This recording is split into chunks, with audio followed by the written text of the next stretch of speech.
পরে নিন্দিত হব না, আল্লাহর কাছে নারাজ হব না। জি আল্লাহ রাসূল, সব কিছু আমার অবস্থা ঠিক ছিল, নিজেও ভালো ছিলাম, সুস্থ ছিলাম, কোনো অসুবিধা ছিল না, যাওয়ার মতো খরচের টাকাও ছিল কাছে, সমস্যা ছিল না, কিন্তু হয় যাব করে হয়নি আল্লাহ রাসূল, যেতে পারিনি। ঠিক হয়েছে তুমি। আল্লাহ রাসূল বললেন, বুঝলেন যে হ্যাঁ তুমি অরিজিনাল সত্য কথা বলেছ।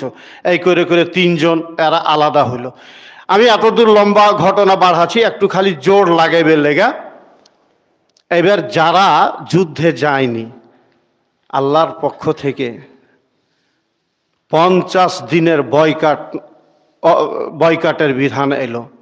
এদের সাথে কথা বন্ধ, কেউ এদের সাথে কথা বলবে না। ওইটাই হইল।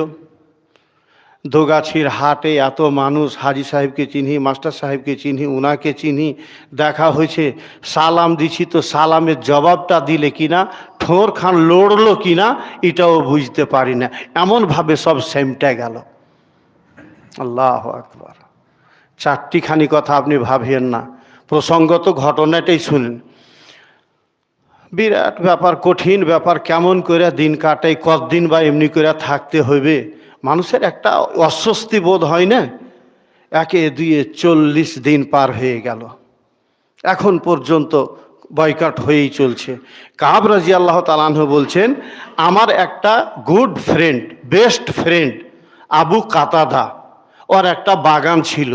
আমি আমার বন্ধু প্লাস চাস্তো ভাই প্লাস আমার খুব নিকটের বন্ধু আবু কাতাদার বাগানে গেলাম। আবু কাতাদাকে যে সালাম দিলাম, তো মা সালামের জবাবই দিলে না, দিলে কি না দিলে বুঝতেই পারনু না। বড় মন খারাপ। আর চাস্তো ভাই, এত নিকটের বন্ধু মানুষ, আবু কাতাদা তুমি আমাকে চিনো না নাকি?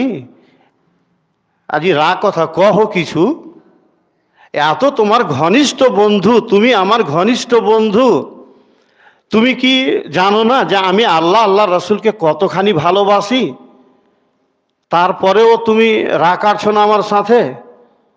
আবু কাতাদা কোনো উত্তরই দেয় না, এই কথা বইকে দিয়েছে, আর উনি কোনো উত্তরই দিচ্ছেন না। আবু কাতাদা শুধু এতটা বললেন, আল্লাহ ওয়া রাসূলুহু আলাম।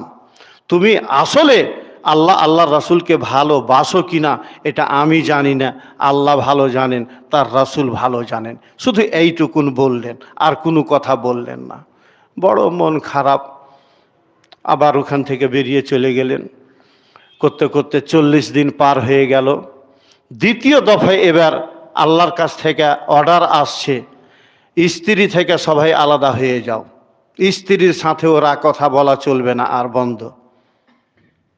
কঠিন ব্যাপার। তিনজনের ভিতরে একজন ছিলেন হেলাল বিন উমাইয়া, ইনি একটু বয়স্ক ধরনের মানুষ ছিলেন।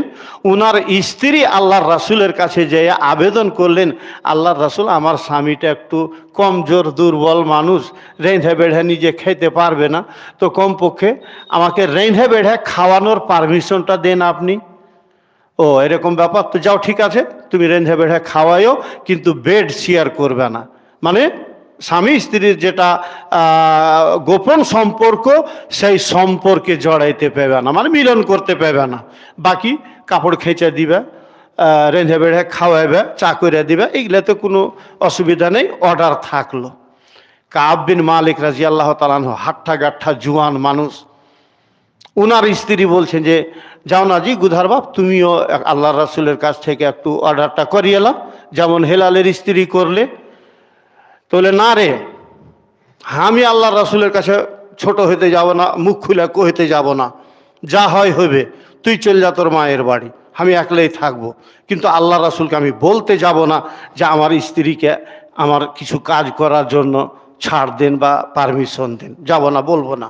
হইল, স্ত্রীকে বাপ মায়ের বাড়ি পাঠিয়ে দিলেন। একই বাড়িতে থাকছেন, যেটা সম্বল ছিল স্ত্রী কমপক্ষে ওর সাথে দুটা কথা কইতে পারছিল, ওটাও বন্ধ। মানুষ সহ্য করতে পারবে? আপনাকে আমি বলছি, আপনার ঈমানটাকে আপনি পরীক্ষা করেন। একটা ভুলের জন্য যুদ্ধের ময়দানে যাওয়ার আদেশ দিয়েছিলেন, যাননি, বিধায়ক শাস্তিটা কত বড় আল্লাহর পক্ষ থেকে আসলো। আল্লাহ নবীও কথা বলেন না, মেলাই কথা আছে। বলছেন যে আল্লাহ নবীর 5